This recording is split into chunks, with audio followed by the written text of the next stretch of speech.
लेकिन यहाँ पे जिन लोगों की आप बात कर रहे हो कि वो कल इन्होंने प्रेस कॉन्फ्रेंस की है, मैं बताना चाहता हूँ वो अलग अलग पार्टियों के लोग वहाँ पे बैठे थे, जिसमें भाजपा के कुछ पदाधिकारी थे, कुछ नेशनल कॉन्फ्रेंस के थे और कुछ व्यापारी जो श्राइन बोर्ड के साथ जुड़े हुए थे वो लोग थे। करनैल सिंह जी और लाकड़ी जी नहीं मानते थे कि वो कहते हैं शेर सिंह ठीक नहीं है और इसीलिए हम प्रधान दूसरा चेंज करना चाहते हैं। इन्होंने रछपाल सिंह जी को प्रधान बनाया। अब मैं आपके माध्यम से इन्हीं को पूछना चाहता हूँ, खासकर करनैल सिंह और लाकड़ी जी को, कि मुझे ये बताइए कि बारीदार सेवा कमेटी का प्रधान है कौन। लेकिन उन्होंने वहाँ पे जाकर कहा था कि हमने रोहित दुबे के साथ, अब बारीदार जो है रोहित दुबे जी के साथ हैं। मैं उनको पूछना चाहता हूँ कि आप किस कैपेसिटी से कहते हो बारीदार, क्योंकि आप बारीदारों के कोई नुमाइंदे नहीं हो, ना आप सेवा कमेटी के कोई अहदेदार हो, ना आप किसकी बात कर रहे हैं? सोनू ठाकुर जी की।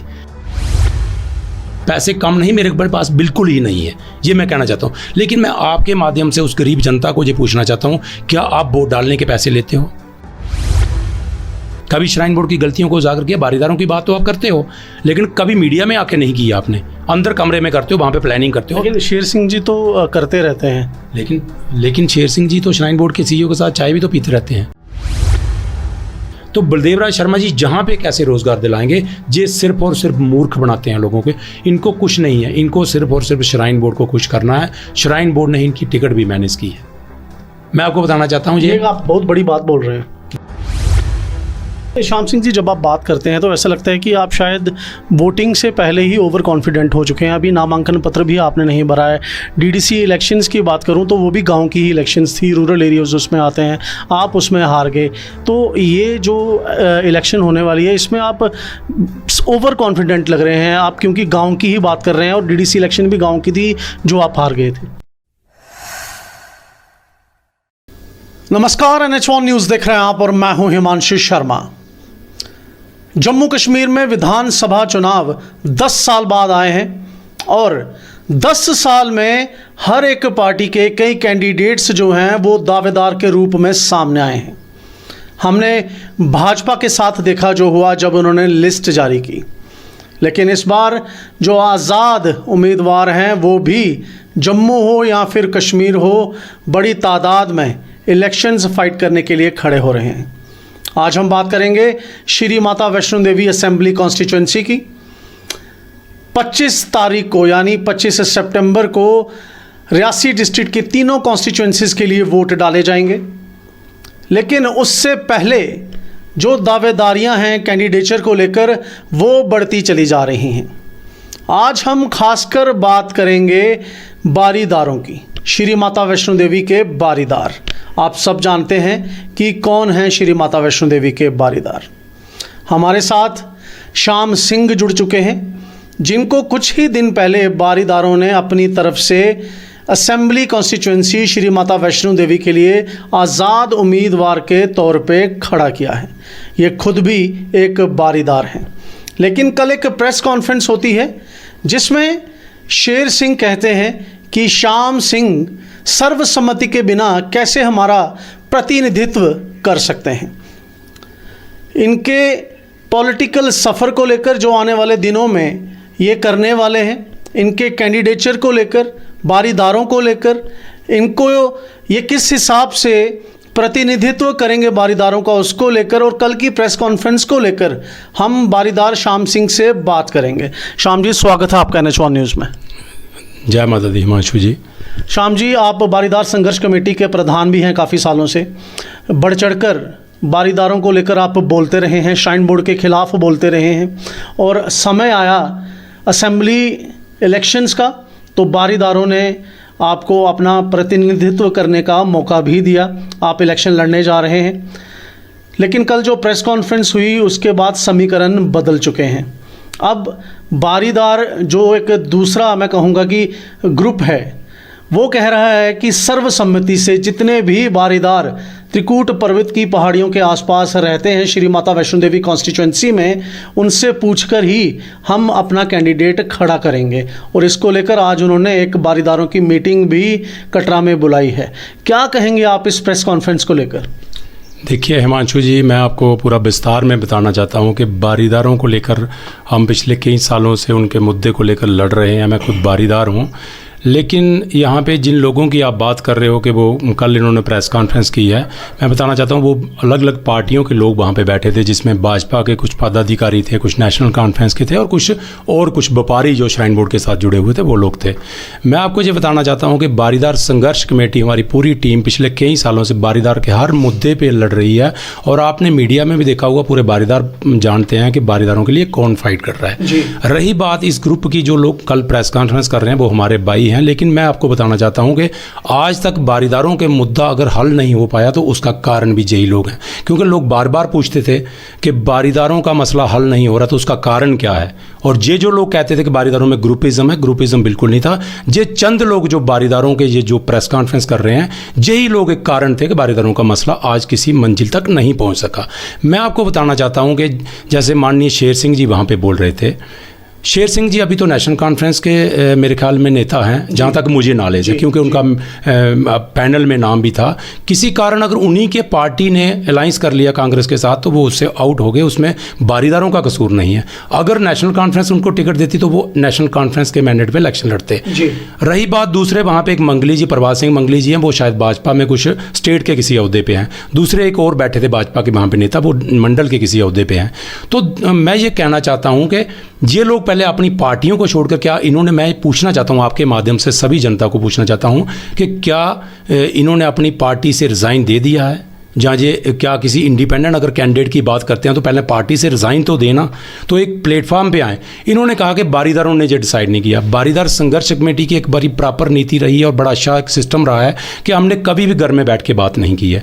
बारीदार संघर्ष कमेटी जब भी, क्योंकि मैं आपको बताना चाहता हूँ, जब भी कोई बात करती है बारीदारों के बीच जाकर करती है। हम पिछले 1 महीने से बारीदारों के बीच हैं, हमने अलग अलग मीटिंगें की, गाँव में जाकर मीटिंगें की, और हमारी जनरल बॉडीज़ की जो मीटिंग होती हैं वो भी कम से कम 15 मीटिंग से हो चुकी हैं।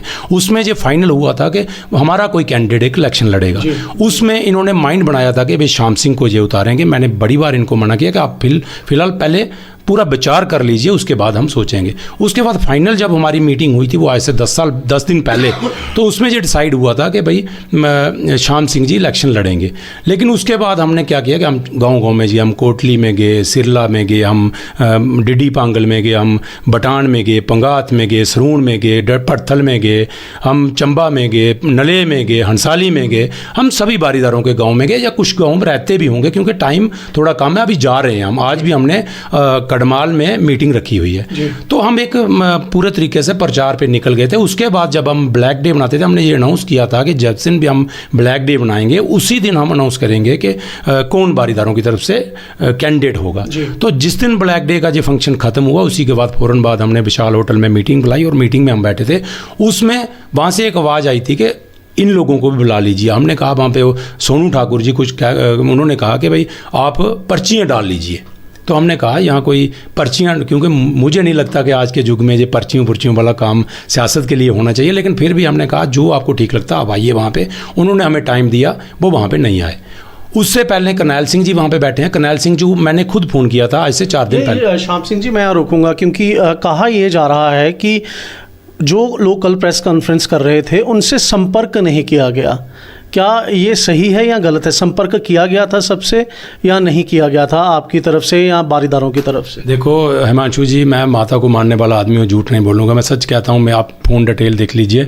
मैंने खुद करनैल सिंह जी से खुद फ़ोन किया था और मैंने उनको कहा था कि मैं आपसे बात करना चाहता हूँ, बताइए कहाँ पे हो। उन्होंने कहा मैं कहीं बाहर हूँ। तो मैंने कहा कब मिल सकते हो? मैं होटल में आ जाऊँगा। उन्होंने कहा कि मैं जब भी होटल में आता हूँ आपको फ़ोन करूँगा। उन्होंने मुझे बिल्कुल फ़ोन नहीं किया। उसके बाद जब मैं वैष्णो देवी में दर्शन करने गया तो वो भी वहाँ पर मैं दर्शन करके आ रहा था, वो दर्शन करने जा रहे थे, वहाँ पे हमारी मुलाकात हुई। उन्होंने बिल्कुल हमें कोई रिस्पांस नहीं दिया। उसके बाद जैसे हमें द्रूड़ से एक मैसेज आया था कि भाई हम बैठ के कोई बात करना चाहते हैं। वहाँ पे एक्स सरपंच बलवान सिंह जी, मान सिंह जी, मोहन सिंह जी, इनके साथ हमारी, मैं और विशाल जी और हमारे एक्स सरपंच रतन सिंह जी, इनकी मुलाकात हुई। वहाँ पे बैठ के बड़ी विस्तार में चर्चा हुई और बाकी भी बारीदारों के जो भी हमारे माननीय लोग हैं उनसे सबसे हमने बैठ के बात की है। लेकिन ये जो लोग जिनकी आप बात कर रहे हो, जो मीडिया में वहाँ पर आए हैं, पहले तो मुझे लगता है कि अगर आपको कोई एतराज़ था तो आप मीटिंग बुला लेते, उसके बाद मीडिया में आते। लेकिन उन्होंने एकदम से मीडिया में आना जरूरी समझा। चलो इनका अधिकार है, मैं उनको नहीं बोलता। लेकिन मीटिंग तो उन्होंने आज बुलाई हुई है बारीदारों की, आप जा रहे हैं उस मीटिंग में? आपका कहना जा रहा है मीटिंग में? देखिए हिमांशु जी, मुझे कोई न्योता उनकी तरफ से नहीं मिला और किसी ने भी मुझे फ़ोन करके नहीं बोला कि आप उस मीटिंग में आइए, क्योंकि वो सब जानते हैं कि इस मीटिंग में अगर वो आएंगे तो कोई और बात करेंगे। इसमें मैं आपको बताना चाहता हूँ कि शुरू में जब बारीदारों की बात मैं बताना चाहता हूँ, बारीदार संघर्ष कमेटी बनी क्यों, थोड़ा विस्तार में मैं जाऊँगा, लंबा हो जाएगा। बारीदार संघर्ष कमेटी का बनाने का कारण क्या था? जब सेवा कमेटी होती थी, सेवा कमेटी के प्रधान शेर सिंह जी हुआ करते थे, तब ये इन्होंने क्या किया कि करनैल सिंह और ये पप्पू लाकड़ी जी जो वहाँ पे बैठे हैं, इन्होंने ही वहाँ पे रोज़ मीटिंगें करनी अपना होटल में, और वहाँ पे रिशपाल सिंह जी को एक अपनी तरफ से इन्होंने प्रेसिडेंट घोषित कर दिया, जो कि एक इलेक्शन नहीं हुई थी, बाकायदा वहाँ पे मीटिंग में बाइकाट हुआ और वहाँ पे लोगों ने धक्के मुक्की भी हुई और वापस आ गए वहाँ पे सिर्फ प्रधान बनने के चक्कर में। लेकिन रिशपाल 5-6 लोगों ने मिलकर रिशपाल सिंह जी को प्रधान घोषित कर दिया। लेकिन उसके बाद जब वहाँ पे शिरदर सभा में मीटिंग हुई तो दूसरा ग्रुप शेर सिंह जी का वहाँ पर बैठा था, हम भी उनके साथ थे, तो तब हमने इनको बुलाने की कोशिश की, लेकिन ये बार बार कहने के बावजूद रतन सिंह जी गए, हमारी तरफ से बड़े लोग गए, गंधर्व सिंह जी जो अब इस दुनिया में नहीं है, स्वर्गवास होते हैं, उन्होंने भी कोशिश की, लेकिन ये नहीं माने। करनैल सिंह जी और लाकड़ी जी नहीं मानते थे, वो कहते हैं शेर सिंह ठीक नहीं है और इसीलिए हम प्रधान दूसरा चेंज करना चाहते हैं। इन्होंने रिशपाल सिंह जी को प्रधान बनाया। अब मैं आपके माध्यम से इन्हीं को पूछना चाहता हूँ, खासकर करनैल सिंह और लाकड़ी जी को, कि मुझे ये बताइए कि बारीदार सेवा कमेटी का प्रधान है कौन? जैसे संघर्ष कमेटी का प्रधान तो श्याम सिंह है, लेकिन बारीदार सेवा कमेटी का प्रधान कौन है? आपने तो रिशपाल सिंह जी को बना दिया, शेर सिंह जी कहते हैं हम अपने प्रधान हैं। तो जब आप ये कहते थे कि शेर सिंह जी ठीक नहीं है, हमने रिशपाल सिंह को प्रधान बनाया, तो आज आप शेर सिंह के पीछे खड़े हो, रिशपाल सिंह जी कहाँ हैं? तो आप ये समझ सकते हो कि कितनी एक साजिश है। ये कोई बारीदार इनके साथ नहीं है, ये चंद सरमायादार इकट्ठे होकर, जिनका श्राइन बोर्ड के साथ डायरेक्ट लिंक है, इनकी दुकानें श्राइन बोर्ड के साथ हैं और श्राइन बोर्ड के ही एजेंडे को ये प्रमोट कर रहे हैं। श्याम जी, आप सीधा सीधा ये इन पर इल्ज़ाम लगा रहे हैं कि ये श्राइन बोर्ड के साथ व्यापार करते हैं, इसलिए आपको रोका जा रहा है कि आप ना आगे आएँ ताकि इनके व्यापार में कोई कमी ना आए आने वाले समय में। बिल्कुल 100% है। मैं ये कहना चाहता हूँ कि इनमें से ही कुछ लोग जो समाज सेविका अपने आप को बोलते हैं, वो लोग परसों चौथ जब रोहित दुबे जी को टिकट नहीं मिली, आपने मीडिया ने कवर किया, सारी वीडियो लोग देख रहे हैं, लोग जनता सब जानती है, लेकिन उन्होंने वहाँ पे जाकर कहा था कि हमने रोहित दुबे के साथ, अब बारीदार जो है रोहित दुबे जी के साथ हैं। मैं उनको पूछना चाहता हूँ कि आप किस कैपेसिटी से कहते हो बारीदार, क्योंकि आप बारीदारों के कोई नुमाइंदे नहीं हो, ना आप सेवा कमेटी के कोई अहदेदार हो, ना आप किसकी बात कर रहे हैं? सोनू ठाकुर जी की। तो मैं ये कहना चाहता हूँ, ना तो वो सेवा कमेटी के अहदेदार हैं, ना ही वो संघर्ष कमेटी के अहदेदार हैं। फिर आप किस हैसियत से बारीदारों की सपोर्ट रोहित दुबे जी को दे रहे थे? तो चलो मानना मैंने रोहित दुबे जी को आपने सपोर्ट दे दी, आप इंडिविजुअल बारीदार कैपेसिटी से भी दे सकते हो, लेकिन उस दिन आप रोहित दुबे की सपोर्ट में थे। आज आप कहते हो कि इंडिपेंडेंट कैंडिडेट की सपोर्ट करेंगे। जहां हम ऐसा करेंगे कि कोई अपना कैंडिडेट उतारेंगे, जहां हम किसी पार्टी को सपोर्ट करेंगे, तो ये पहले अपना एक माइंड तो ये 4-5 लोग बना लेंगे, किसको सपोर्ट करेंगे, किसके हक में जाएंगे, कौन इनमें से इलेक्शन लड़ेगा। बाकी रही बात जहाँ तक हिमांशु जी इलेक्शन लड़ने की, इलेक्शन के लिए मैं बोलूँगा ये जितने भी 4-5 लोग बैठे हैं, ये अपना पहले प्रोफाइल शेयर करें लोगों के साथ कि इनका पॉलिटिकल प्रोफाइल है क्या।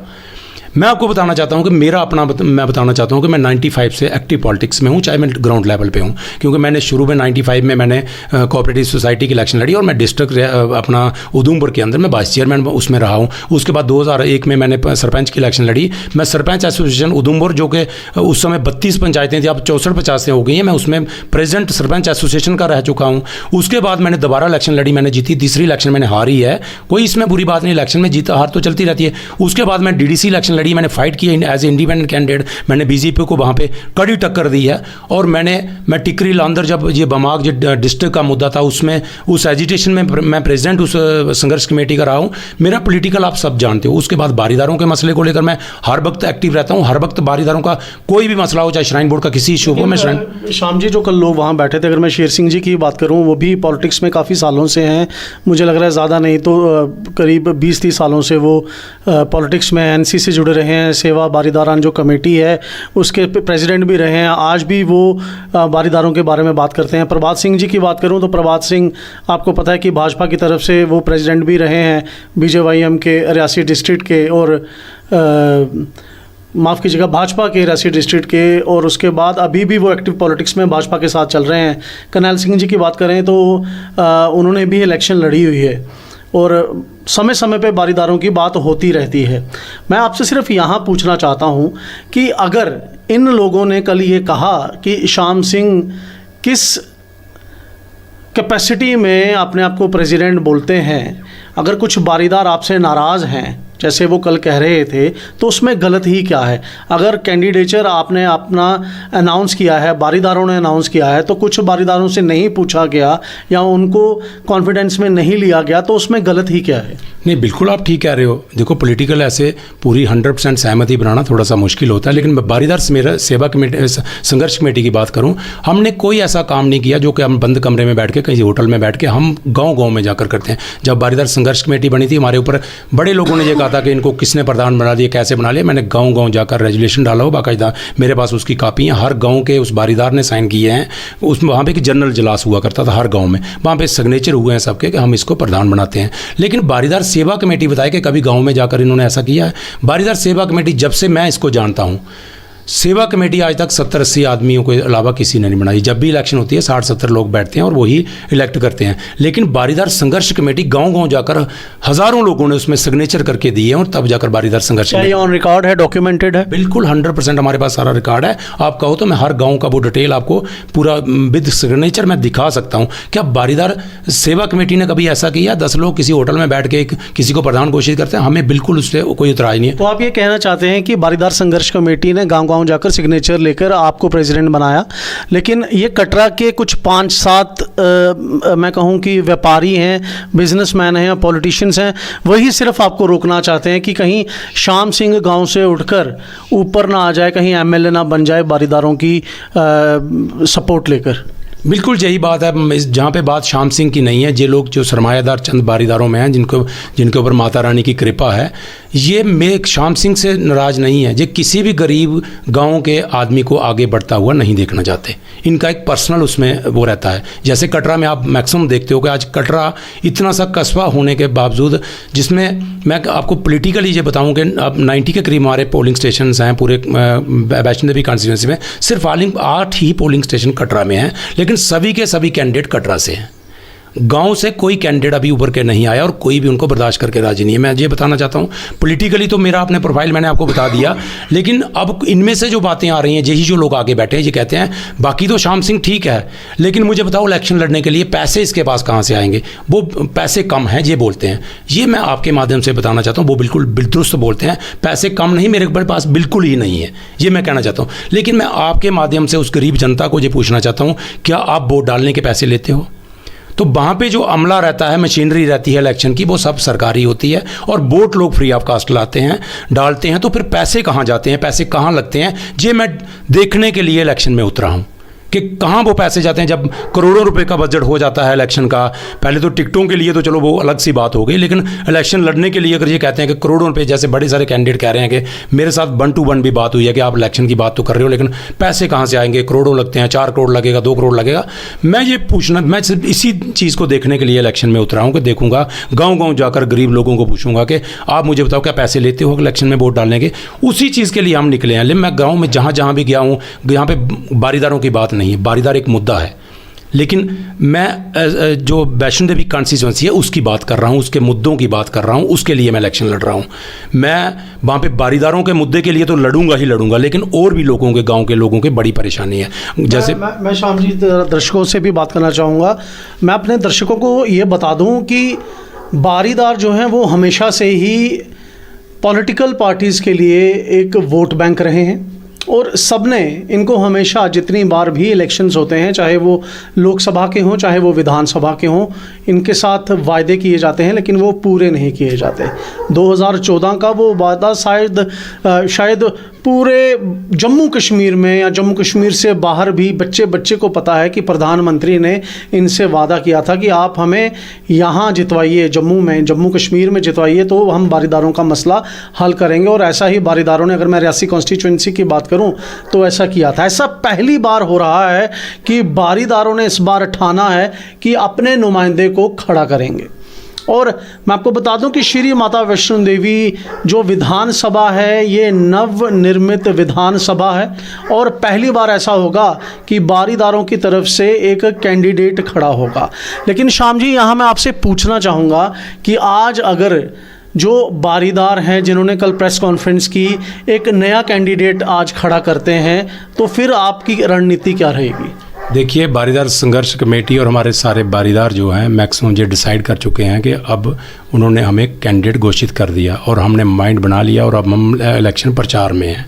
अब मैं आपको बताना चाहता हूं कि 29 को जो नॉमिनेशन की डेट शुरू हुई है और आज 3-4 दिन रह गए हैं, 5 तारीख को लास्ट डेट है। अब 3 दिन के अंदर कोई डिसाइड करना इतना आसान नहीं है लोगों में जाकर, और जहाँ पे सिर्फ बारीदारों की बात नहीं है, ये कॉन्स्टिट्यूंसी है पूरी और सभी लोगों के पास जाना पड़ता है, यहाँ पे सभी लोगों के मुद्दे हैं। उसके लिए 2 दिन में कोई डिसाइड करना आसान काम नहीं है, लेकिन इनका वो एजेंडा नहीं है।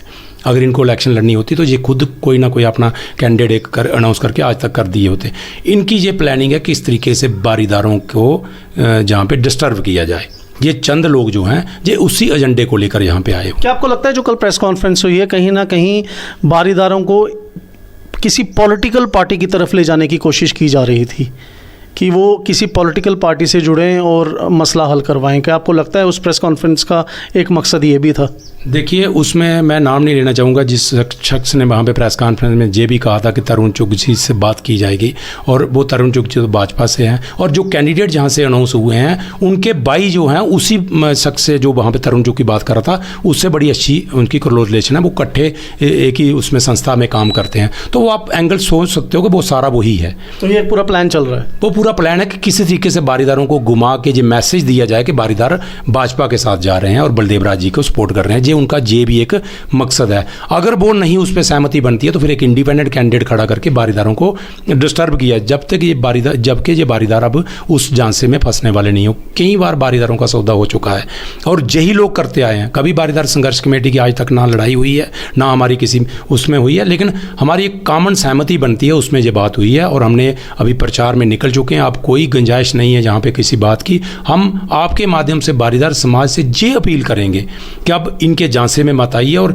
अपना प्रचार कीजिए अपने कैंडिडेट को जिताने के लिए और अपने आप को जिताने के लिए आगे आइए, क्योंकि यहाँ पे बारीदार नहीं बाकी गाँव के लोगों की बातें हैं, गाँव के लोगों के बड़े मसले हैं। जहाँ शहर से मैक्सिमम कैंडिडेट आ रहे हैं जिनको गाँव की समस्याएं मालूम नहीं है और गाँव के लोग बड़े परेशान हैं इन्हीं लोगों से, क्योंकि ये पैसे के चक्कर में, मैंने आपको पहले भी कहा कि जैसे पैसे की ये बात करते हैं, 4-5 करोड़ रुपये खर्च करके गाँव से चंद लोगों को हायर करके ये फिर वो एक माहौल बनाने की कोशिश करते हैं और फिर जीत जाते हैं, किसी को दारू देकर किसी को कुछ देकर। तो इस किस्म के नेक्सिस को ख़त्म करने के लिए बारीदार संघर्ष कमेटी आगे आई और खासकर श्याम सिंह, मैं ये बताना चाहता हूँ कि सिर्फ बारीदारों की बात नहीं है, जहाँ पे दूसरे जो गाँव से लोग हैं उनके साथ भी हमारा रब्ता और काफ़ी अच्छा रिस्पांस हमें मिल रहा है और गाँव की नुमाइंदगी की जाएगी। कटरा की वैष्णो देवी, मैं ये बताना चाहता हूँ कि वैष्णो देवी श्राइन बोर्ड से सिर्फ बारीदार नहीं जुड़े हैं, वैष्णो देवी श्राइन बोर्ड से सारा ये उसके अंडर पूरा वैष्णो देवी कॉन्स्टिट्यूंसी आती है।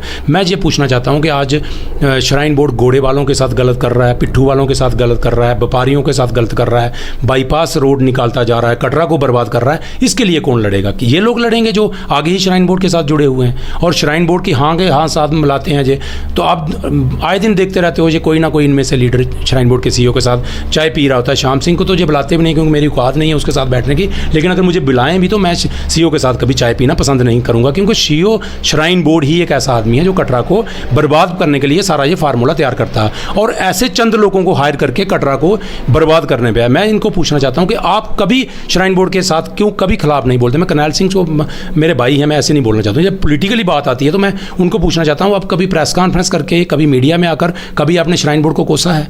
कभी श्राइन बोर्ड की गलतियों को उजागर किया? बारीदारों की बात तो आप करते हो लेकिन कभी मीडिया में आके नहीं किया आपने, अंदर कमरे में करते हो, वहाँ पे प्लानिंग करते हो। लेकिन शेर सिंह जी तो करते रहते हैं। लेकिन शेर सिंह जी तो श्राइन बोर्ड के सीईओ के साथ चाय भी तो पीते रहते हैं। मैक्सिमम जो सीईओ श्राइन बोर्ड हैं उनके भाई बने हैं। अगर मेरी लड़ाई श्राइन बोर्ड से है तो सीईओ श्राइन बोर्ड मेरा भाई कैसे हो सकता है? तो ये बड़ी सारी ऐसी बातें हैं, मैं अभी पर्सनल नहीं होऊंगा इसमें, लेकिन ये बारीदारों ने जो डिसाइड किया है इसमें बड़ी एक विस्तार से हमने मीटिंगें कर करके की है। ऐसा नहीं होगा। मैं ये कहना चाहता हूँ कि मुझे ये बताएं कि अभी लास्ट टाइम पे इनको 2-3 दिन नॉमिनेशन के लिए बचे हैं, अभी क्यों इनको याद आई? क्या ये महीना पहले भी मीटिंग हो सकती थी, 2 महीने पहले भी हो सकती थी, 15 दिन पहले भी हो सकती थी? पहले क्यों नहीं याद आई? तब ये अपनी अपनी पार्टियों में मैंडेट के लिए लड़ रहे थे, वहाँ से मैंडेट नहीं मिला या कुछ और नहीं हुआ। अब बारीदारों को बरगलाने के लिए इन्होंने एक साजिश बना ली है, उसमें ये कहते हैं कि कभी हम किसी पार्टी को सपोर्ट कर सकते हैं, तो क्या पार्टी को सपोर्ट करने के लिए आप बारीदारों को बीच किए हो? पहले कैसे आपने अनाउंस कर दिया? तो ये आप समझ सकते हो, ये इन पॉलिटिकल पार्टियों का एजेंडा है, श्राइन बोर्ड का एजेंडा है कि किस तरीके से बारीदारों को कमज़ोर किया जाए, जबकि अब ये बारीदार कमज़ोर होने वाले नहीं हैं। और हमारे गांव देहात के लोग जो हैं इन सरमायादारी सिस्टम से नाराज़ हैं और दुखी होकर इन्होंने ये कहा, जहाँ भी हम गाँव में जा रहे हैं वो कहते हैं कि गाँव के मसले को हाईलाइट करने वाला उनको नुमाइंदगी मिलनी चाहिए, अच्छी जो असेंबली के अंदर उनके मुद्दों को वहाँ पर एड्रेस कर सके। वो लोगों ने विचार बनाया और उसमें वो कामयाब होंगे, ये मैं आपको बताना चाहता हूँ। चलिए श्याम जी, थोड़ा बारीदारों के मसले से हटते हैं और आपकी बात करते हैं डीडीसी इलेक्शन की। डीडीसी इलेक्शन आपने कॉन्टेस्ट की इंडिपेंडेंट और उसके बाद आप हार गए और अब इस बार एमएलए की इलेक्शन श्री माता वैष्णो देवी कॉन्स्टिट्यूंसी से लड़ने जा रहे हैं, तो क्या कॉन्फिडेंस है लोगों में, बारीदारों में या नॉन बारीदार्स में, जो भी बाशिंदे इस कॉन्स्टिट्यूंसी में हैं, आप घूम रहे हैं जगह जगह, कि श्याम सिंह जीतेगा? देखिए, जहाँ तक डीडीसी इलेक्शन की मैं बात बताऊँ, मैं इंडिपेंडेंट कैंडिडेट वहाँ पे हुआ था। अगर मुझे पॉलिटिकल कोई इंटरेस्ट होता तो मैं किसी पार्टी को भी ज्वाइन कर सकता था। मैंने इंडिपेंडेंट इसलिए किया कि हम लोगों के बीच जाएंगे, लोगों की बात करेंगे, क्योंकि जब जहाँ पे पार्टियों का वो रहता है, आप मुझे बताइए, मैं as a independent candidate Bhajpa को फाइट दे रहा हूँ वहाँ पर, और डॉक्टर जितेंद्र सिंह जी को रोड शो जहाँ पे करना पड़ा डीडीसी उसमें, और उसमें प्रोग्राम करना पड़ा। स्मृति ईरानी जी आई, अपना अनुराग ठाकुर जी आए, इनके एमपी यहाँ पे जुगल किशोर जी आए, और भाजपा के सारे नेता, और पूरा इनका आरएसएस का पूरा संगठन घर घर जाकर ये कर रहा था, लेकिन फिर भी मैंने इनको फाइट दी है। लेकिन अब तो भाजपा में भी यहाँ पे जो कैंडिडेट आए हैं इनको तो कोई बर्दाश्त ही नहीं करता है। गांव देहात में इनका बड़ा विरोध है और शहर के अंदर भी विरोध है। आपने ही तो कवर किया पीछे, जो जिनके खिलाफ जितना प्रोटेस्ट जहाँ पे हुआ है, तो एक बड़ा अच्छा एक माहौल बना हुआ, लोग समझे हुए हैं कि लोग अभी ऐसा नेता चाहते हैं जहाँ पे एक वैष्णो देवी कॉन्स्टिट्यूंसी में, जो वैष्णो देवी कॉन्स्टिट्यूंसी को प्रॉपर डेवलप कर सके और लोगों के मुद्दे को असेंबली में लाकर एड्रेस कर सके। मैं बलदेव राज शर्मा जी की आपको बात बताऊँगा थोड़ी सी। मैं यही पूछने वाला था, माने या ना माने, आज भी भाजपा जो है, कोई भी ओपोनेंट इस इलेक्शन में आएगा, चाहे वो पार्टी से हो या फिर पार्टी से नहीं है, भाजपा सबसे बड़ी टक्कर की पार्टी है। आप अगर भाजपा से ज़्यादा वोट ले जाते हैं तो ही जीतेंगे, जो कि लगभग ऐसा मानना है जो भाजपा के पार्टी वर्कर्स हैं, सपोर्टर्स हैं, कि नामुमकिन है। बलदेव राज शर्मा को हराना नामुमकिन है। आपकी क्या सोच है इस बारे में? देखिए, भाजपा का अगर इतना होता, मैं ये कहता हूँ, इनके पास यही एक मुद्दा है कि मोदी जी आएंगे और 2 उंगली खड़ी करेंगे, लोग जीत जाएंगे। अगर मोदी जी का इतना प्रभाव होता तो पवन गुप्ता जी, जहाँ पे उधमपुर में इन्होंने 2014 में मोदी जी ने रैली की थी, पवन गुप्ता जी वहाँ पे इंडिपेंडेंट जीत गए थे। ऐसी कोई बात नहीं है। जब लोग माइंड बना लेते हैं तो कोई भाजपा का प्रभाव नहीं रहता। भाजपा ये तो बताए कि किस मुद्दे पे इलेक्शन लड़ रही है। अगर आपको मौका दिया था तो भाजपा का विधायक जहां पे था, सरकार भी थी, तो बारीदारों का क्या किया? क्या बारीदार ये नहीं पूछेंगे उनको? जब भाजपा का जहां पे विधायक था तो आपने रोपवे क्यों लगने दिया? आप आज तो रोपवे की बात करें, रोपवे का तो वहां पे शेरगढ़ के पास तो मटेरियल भी उतर चुका है, तो तब जब भाजपा क्यों नहीं बोल रही है? क्यों नहीं उसको बंद करवा पा रही है? कटरा में जब बस स्टैंड की बात आती है तो वहाँ पे भाजपा क्यों नहीं बोल पा रही है? कटरा के जब म्यूनसिपैलिटी को टेक ओवर किया, म्यूनसिपैलिटी की 10 करोड़ की इनकम जो है श्राइन बोर्ड ने हड़प कर ली, और जो कर नहीं सकते थे वो इलीगल है। मैं आपको बताऊंगा कि जो वहाँ पे PWD का ट्रैक था वो कैसे श्राइन बोर्ड ने टेक ओवर किया, श्राइन बोर्ड का ऑटोनॉमस बॉडी है और सरकारी प्रॉपर्टी को कैसे टेक ओवर किया, ये एक मुद्दा है। क्यों इनको समझ नहीं आई भाजपा के लीडरों को और दूसरे भी लीडरों को? ऐसे बहुत सारे कटरा के अंदर मुद्दे हैं। व्यापारियों को आप खत्म करने पे तोले हुए हैं, घोड़े पिट्ठी वालों को कर रहे हैं, लोकल लोगों को कोई श्राइन बोर्ड के अंदर रोजगार नहीं है। आप, मैं बोलना चाहता हूं, भाजपा के विधायक 2 तो जहां पे रह चुके हैं ना, नंदा जी और बलदेव राज जी, मैं पूछना चाहता हूं, आप किस वजह से लोगों के, किस मुद्दे पे लोगों के वोट मांगोगे? जब लोग आपको ये पूछेंगे कि जब आप विधायक थे तब आपने ये बात क्यों नहीं कही कि श्राइन बोर्ड के अंदर एम्प्लॉयमेंट पहले कटरा वैष्णो देवी कॉन्स्टिट्यूंसी के लोगों को दी जानी चाहिए, कटरा सब डिवीजन के लोगों को पहले दी जानी चाहिए, हमारा हक पहला बनता है। आज डोडा, भद्रवा, कठुआ से लोग अगर श्राइन बोर्ड के अंदर 4 बसें भर के स्टाफ वहाँ से आता है और यहाँ से कटरा से मेरे ख्याल में 100 आदमी भी नौकरी नहीं करता, तो क्या भाजपा ने उसके लिए फाइट की है? कभी श्राइन बोर्ड के CEO से ये पूछा कि आप बाहर के लोगों को नौकरी दे रहे हो, क्या पहला हक कटरा के लोगों का नहीं बनता? तो इसके लिए हम लड़ रहे हैं। ये कहना चाहता हूँ कि बलदेव राज शर्मा जी विधायक रह चुके हैं, उन्होंने असेंबली के अंदर कभी एक बारीदारों के लिए एक लफ्ज़ बोला है? वो तो विधायक थे ना, कर सकते थे बात। अगर मोटा मैं आपको बताऊं तो 6 साल उन्होंने असेंबली का टेन्योर वहाँ पे लगाया है। 6 साल में 12 सेशन तो असेंबली के हुए हैं ना, 12 सेशन में कभी एक भी रिकॉर्डिंग बता दें बलदेव शर्मा जी, वहाँ पे बारीदारों की बात हुई है? श्राइन बोर्ड के खिलाफ कोई बात हुई है? एक भी रिकॉर्डिंग बता दें, फिर लोग वोट देंगे। अब वो पुराना जमाना नहीं रहा है हिमांशु जी, लोग अवेयर हो चुके हैं। बलदेव राज शर्मा जी को टिकट मिलना ही समझ लो एक श्राइन बोर्ड की चाल थी, वही साजिश थी, ये मैं बताना चाहता हूँ। एक महत्वपूर्ण मुद्दा पिछले 1-1.5 साल से रहा है, वो आ रहा है रोपवे का मुद्दा, जिसको बलदेव राज शर्मा जी ने पर्सनली आके सपोर्ट किया है। उन्होंने कहा है कि बहुत अच्छा स्टेप है, इससे यात्रा भी बढ़ेगी और यात्रियों को सहूलियत भी होगी। लेकिन पूरा कटरा इसके खिलाफ रहा है। पुराना दरुड़ की बात करें, वो लोग इसके खिलाफ रहे हैं। भाजपा के कुछ नेता, और मैं प्रभात सिंह की बात करूं, वो भी इसके खिलाफ रहे हैं। आपका क्या टेक है? अगर कल को आप ये इलेक्शन जीतते हो, रोपवे को लेकर आपकी क्या रणनीति रहेगी? देखिए, क्योंकि काम शुरू हो चुका है। देखिए हिमांशु जी, माता रानी की कृपा से इलेक्शन हम जीतेंगे, लेकिन मैं ये कहना चाहता हूँ कि हम रोपवे नहीं लगने देंगे। जब भी जहाँ पे डेलीगेशन आया था लोगों की बातें सुनने के लिए, मैं और हमारे वाइस प्रधान विशाल जी, या एक दो बंदा और गया था, हमने क्लियर कट वहाँ पे कहा था कि हम रोपवे नहीं चाहते हैं, क्योंकि रोपवे से सिर्फ बिजनेस ही ख़त्म नहीं हो रहा है, उसमें माता की आस्था भी खत्म हो रही है। जितने भी वहाँ पे बाणगंगा, चरणपादुका, आद्यकुंवारी, ये सारे स्थान जो हैं बाईपास हो जाएंगे। ये पिकनिक स्पॉट तो बनाना नहीं है, ये हमारी आस्था का केंद्र है। माता वैष्णो हमारी कुल देवी है, यहाँ पे ये चीज़ें हम बर्दाश्त नहीं करेंगे। रही बात बिजनेस की, जैसे चरणपादुका में पूरी की पूरी मार्केट खत्म हो जाएगी और कटरा भी मैक्सिमम इसमें ख़त्म हो जाएगा। और बलदेवराज शर्मा जी उसकी सपोर्ट कर रहे हैं, तो वोटर तो सोचेगा ना कि हमने बलदेवराज शर्मा को वोट देकर क्या कटरा को बर्बाद करना है। कटरा के लिए इनके पास पहले प्लान क्या है? क्या पिछले दिनों बलदेवराज शर्मा जी ने एक प्रेस कॉन्फ्रेंस की और उसमें बता रहे थे कि इंटर मॉडल स्टेशन जो कटरा में बन रहा है, वो बनने से कटरा के सराउंडिंग लोगों को रोज़गार मिलेगा। मैं ये बलदेवराज शर्मा जी को पूछना चाहता हूँ, आप प्रेस कॉन्फ्रेंस करके दोबारा लोगों को बताइए किस माध्यम से आप रोज़गार वहाँ पे दोगे। ये नेशनल हाईवे के पास प्रोजेक्ट रहेगा, उसका टेंडर होगा, उसमें बिल्डिंगें बनेगी, जो प्रॉपर्टी वहाँ पे 5 स्टार 3 स्टार होटल बनेंगे, वो ऑनलाइन सब उसकी टेंडरिंग हो जाएगी। तो लोकल लोगों को रोज़गार कैसे दोगे आप? अगर आप कहते हो वहाँ पे दिहाड़ीदार लगाओगे, जहाँ ड्राइवर कनेक्टर करोगे, जो एक्सप्रेस वे आप कटरा के लिए बन रहा था, आपने देखा होगा, मीडिया ने कवर किया है, 2 महीने मगाल गांव में भाजपा के 2 बीडीसी और सारे सरपंच वहाँ पे धरने में बैठे रहे। भाजपा का कोई नेता बड़ा वहाँ पे नहीं गया और भाजपा की तरफ से कोई भी उनको कमिटमेंट नहीं दिलवाई गई। उन्हीं लीडरों ने वहाँ पे प्रोटेस्ट किया और इन्होंने किसी एक कंडक्टर, ड्राइवर और किसी चौकीदार को वहाँ पे नहीं रखा। तो बलदेवराज शर्मा जी जहाँ पे कैसे रोज़गार दिलाएंगे? ये सिर्फ और सिर्फ मूर्ख बनाते हैं लोगों के। इनको कुछ नहीं है, इनको सिर्फ और सिर्फ श्राइन बोर्ड को खुश करना है। श्राइन बोर्ड ने इनकी टिकट भी मैनेज की है। मैं आपको बताना चाहता हूँ, ये आप बहुत बड़ी बात बोल रहे हैं। देखिए, बड़ी बात यह है कि मैं बताऊँ, इसमें ये मुझे लगता है, जैसे मैं आपको बताता हूँ कि रोहित दुबे जी की टिकट अनाउंस हो चुकी थी। रोहित दुबे अच्छे नेता हैं, मैं उनकी इज़्ज़त करता हूं। आपने देखा होगा, मैंने कभी मीडिया में रोहित दुबे जी को कभी क्रिटिसाइज़ नहीं किया। मैं हालांकि बाकी लीडरों के खिलाफ तो बोलता ही रहता हूं। नंदा जी के खिलाफ हमने बड़ा बोला क्योंकि उनकी गलतियां थी, लेकिन रोहित दुबे के साथ मैं कभी अभी आज तक मेरा किसी इंटरव्यू किसी में मैंने रोहित दुबे को टच नहीं किया और किसी मैंने कभी नहीं बोला। अच्छे नेता थे, नौजवान नेता थे और अभी तक उनका ट्रैक रिकॉर्ड बहुत अच्छा है।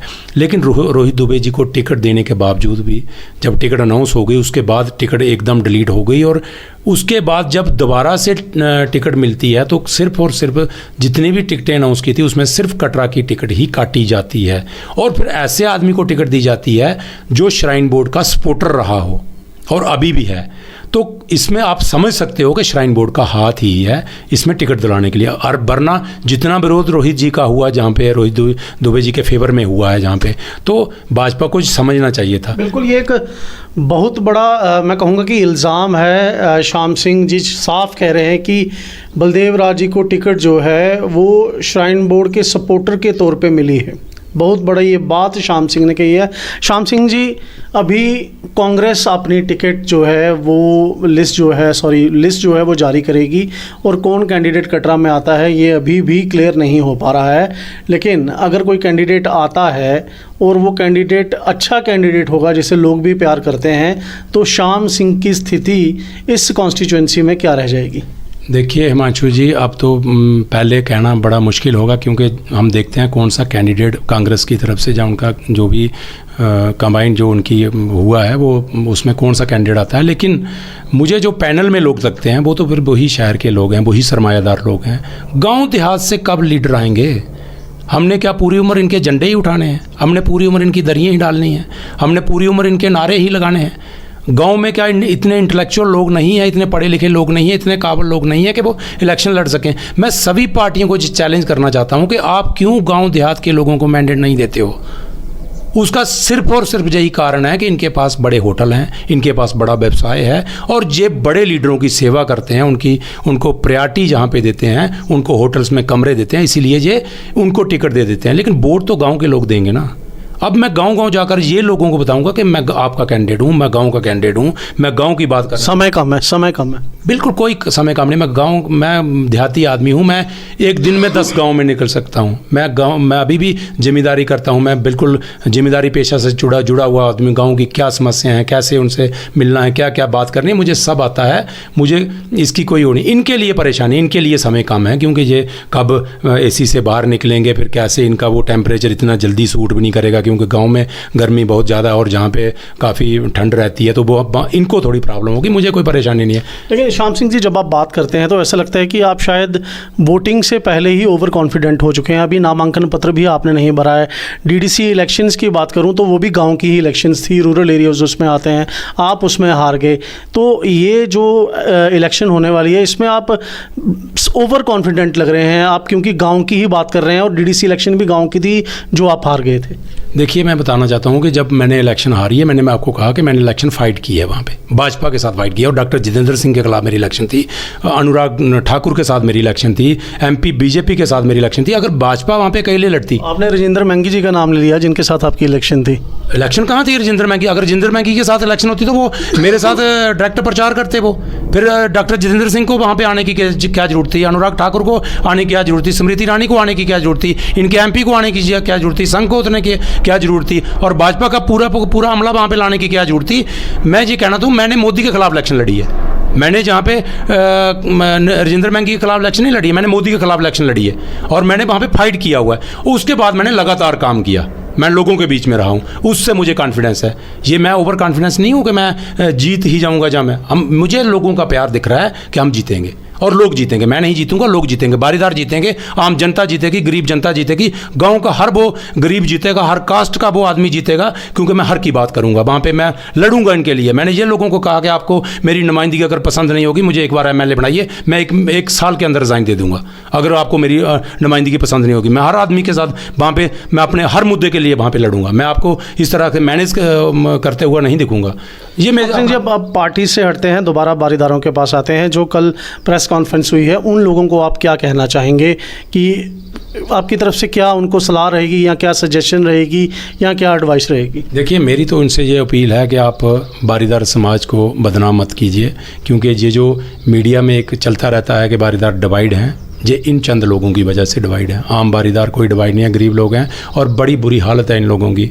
मैं आपके माध्यम से इनको अपील करना चाहता हूँ हाथ जोड़ के कि कम से कम उन बमाग के उन गरीब बारीदारों को तरफ देखिए, कोटली पागा के उन बारीदारों को तरफ देखिए, सरून में जाइए, पांगल में जाइए, डिड्डी में जाइए, पंगात में जाइए, बटान में जाइए, चंबा पागथा में जाइए, थागी में जाइए, बमाग के उस पीछे जितने गाँव हैं उनमें जाइए। बड़ी बुरी हालत है बारीदारों की और मैं उनके लिए इनसे अपील करना चाहता हूँ कि कृपा करके आप, मेहरबानी करके आप माता रानी के हाजिर नाजिर रख के कम से कम इन गरीब बारीदारों के साथ ऐसा मत कीजिए। और मेरी ये इनसे अपील रहेगी कि आप इनका साथ दीजिए और बारीदारों की बेइज्जती मत करवाइए, क्योंकि आप चंद लोगों के पास पैसे होने की वजह से आप ये जो चीज़ें चला रहे हो, ये बारीदार समाज अब बर्दाश्त नहीं करेगा। आपने बड़ी बार इनके साथ ऐसा कर दिया। मैं आपके माध्यम से यही अपील करना चाहता हूँ कि आप भोले वाले गरीब बारीदारों को, जिनका कोई कसूर नहीं है बेचारों का, उन्होंने माता की सेवा की थी, श्राइन बोर्ड ने उनको निकाल दिया, सरकारों ने उनके साथ गलत किया, तो आप भी कम से कम, आप उनके नुमाइंदे रहे हो, आज भी हो, लेकिन कम से कम उन गरीब बारीदारों का सौदा मत कीजिए, उनके साथ गलत मत कीजिए। ये मेरी अपील रहेगी। चलिए श्याम जी, हमसे बात करने के लिए बहुत बहुत शुक्रिया। जय माता दी। तो आपने सुना, निर्दलीय कैंडिडेट जो अपने आप को बारीदारों का कैंडिडेट कहते हैं, और बारीदारों ने ही कुछ दिन पहले एक प्रेस कॉन्फ्रेंस के माध्यम से इनको श्री माता वैष्णो देवी कॉन्स्टिट्यूएंसी से इलेक्शन लड़ने का मैंडेट दिया। कल फिर एक प्रेस कॉन्फ्रेंस हुई जिसमें कहा गया कि श्याम सिंह कौन होते हैं हमारा प्रतिनिधित्व करने वाले। आज समूचे बारीदार समाज को कटरा के रेलवे स्टेशन के पास बने पार्क पे बुलाया गया है और वहाँ बात की जाएगी कि कौन कैंडिडेट होगा बारीदारों का। लेकिन यहाँ श्याम सिंह जी का साफ कहना है कि बारीदार संघर्ष कमेटी के साथ हर एक गांव का बारीदार है। अगर हम श्री माता वैष्णो देवी निर्वाचन क्षेत्र की बात करें, और वो कॉन्फिडेंट हैं कि गांव के लोग हो या फिर शहर के लोग हों, वो उनको वोट ज़रूर देंगे, क्योंकि वो श्राइन बोर्ड के पिट्ठू नहीं हैं। वो रोपवे के खिलाफ बोलेंगे और रोपवे लगने नहीं देंगे अगर वो जीतते हैं तो। लेकिन ये बात रही श्याम सिंह की। अखाड़े में बड़े दिग्गज भाजपा की तरफ से बलदेव राज भी खड़े हैं और कांग्रेस भी जल्द ही आज या कल में अपना पहलवान अखाड़े में उतारेगी। उसके बाद क्या स्थिति रह जाती है श्याम सिंह जी की उस अखाड़े में, ये भी देखने वाली बात होगी। अब आप मुझे दीजिए इजाज़त। मैं हूं हिमांशु शर्मा, कैमरामैन प्रदीप सिंह के साथ श्री माता वैष्णो देवी कटरा से।